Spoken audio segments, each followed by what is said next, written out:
Kakagulat world, New York is about to witness one of the most interesting matchups of US Open Fan Week. Alexandra Ayala at Eva Jovic, dalawang rising stars, dalawang close friends off the court.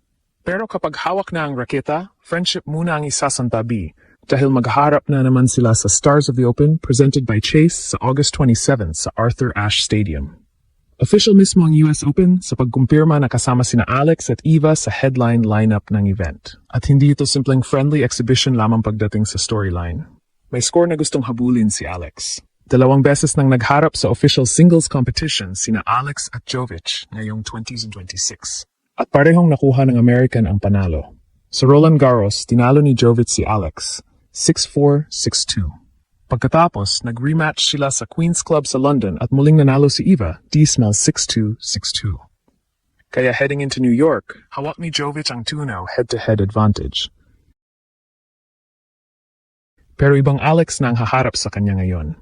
Since those meetings, umakyat ng husto ang stock ni Alex. Nanalo siya ng kanyang unang WTA Tour Level Singles title sa Washington. Tinalo si Jessica Pegula sa final, 4-6, 6-4, 6-0, at kasalukuyang nasa world number 20 sa official WTA rankings. Jovic, meanwhile, is even higher at world number 16. Best friends sa labas ng court, rivals sa loob.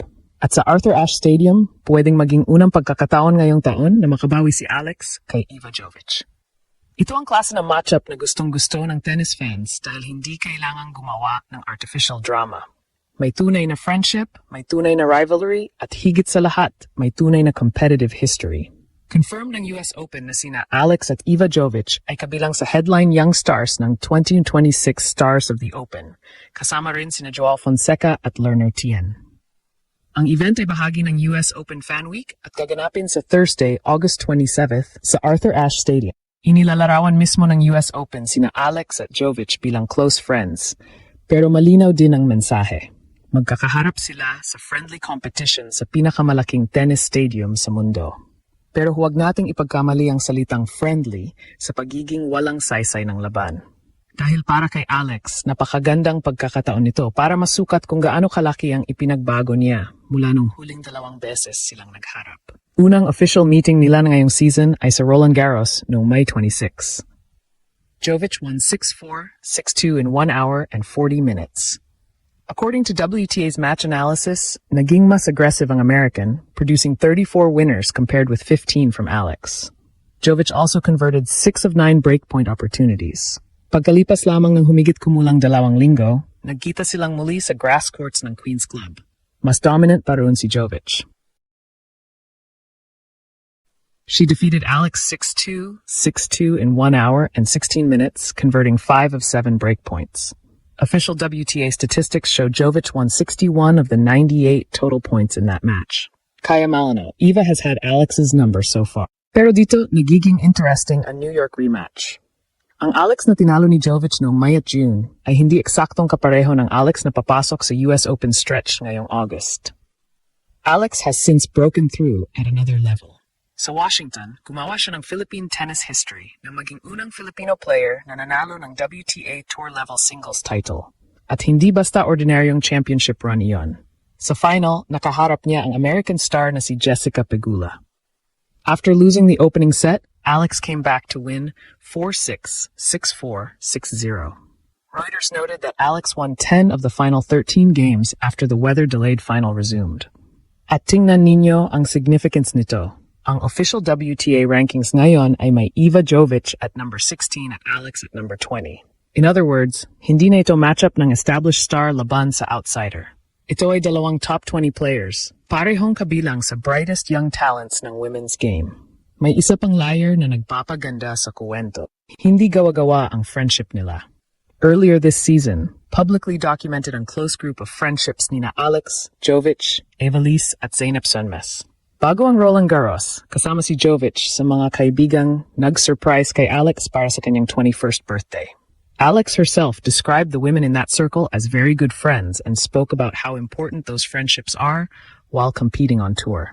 Pero kapag nagsimula na ang laban, walang libreng puntos. At yun mismo ang dahilan kung bakit ang Alex versus Eva Jovic. Chapter 3 ay may special na dating. Now imagine the setting. Hindi Roland Garros, hindi Queen's Club, Arthur Ashe Stadium, New York. US Open atmosphere. At kung may player na napatunayan ng kayang buhayin ng Filipino crowd kahit nasa Amerika, yun ay si Alex. Sa Washington Championship run niya, even Reuters specifically noted the increasingly vocal support Alex received, despite playing against an American opponent in Jessica Pegula. Pegula herself acknowledged after the final how remarkable the support following Alex has become wherever she plays. Kaya kapag nagharap sina Alex at Jovic sa New York, very interesting ang crowd dynamic. Si Jovic ang American, si Alex ang Filipina. Pero alam nating napakalaki ng Filipino community sa United States. At isa na ngayon si Alex sa pinaka-visible young athletes ng Pilipinas internationally. At may sporting question na mas importante kaysa crowd reaction. Can Alex finally solve Iva Jovic? Dahil stylistically, naging problema talaga ni Jovic ang aggressive baseline pressure niya sa unang dalawang meetings nila. Sa Roland Garros, mas marami siyang winners at mas efficient siya sa breakpoints. Sa Queens, lalo niyang pinahirapan ang service games ni Alex at nakakuha siya ng 5 breaks. Para kay Alex, therefore, this exhibition offers something valuable before the US Open proper. Another chance to test patterns against an opponent who has already exposed areas she needs to improve. At dito mahalagang linawin, hindi natin dapat tawaging tunay na enemies sina Alex at Iva. Magkaibigan sila. Ang mas accurate na description, best friends off court, fierce rivals on court.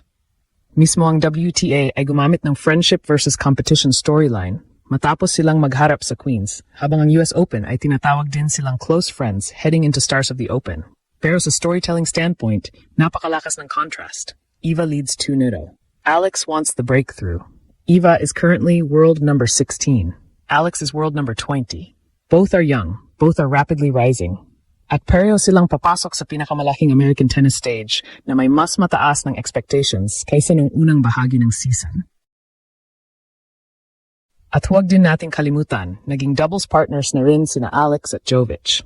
Sa Auckland earlier this year, magkasama silang nanalo laban kina Elina Svitolina at Venus Williams, showing that their chemistry is real, not only socially, but also on court as teammates. Ngayon, magkaibang side na naman sila ng net, from teammates to friends to rivals. At kung makakuha si Alex ng panalo laban kay Iva Jovic sa Arthur Ashe Stadium, exhibition man ito at hindi official WTA head-to-head result, psychologically magandang statement yon bago ang mas seryosong laban sa US Open. Hindi nito buburahin ang 0-2 official record. Pero maari nitong ipadama kay Alex na kayanan niyang baguhin ang matchup. August 27th, Arthur Ashe Stadium. Alexandra Ayala versus Iva Jovic. Friendship remains after the match. Pero habang may bola pang nilalaro, walang best friend. Laban kung laban at New York, maaring magliyab sa rematch na ito.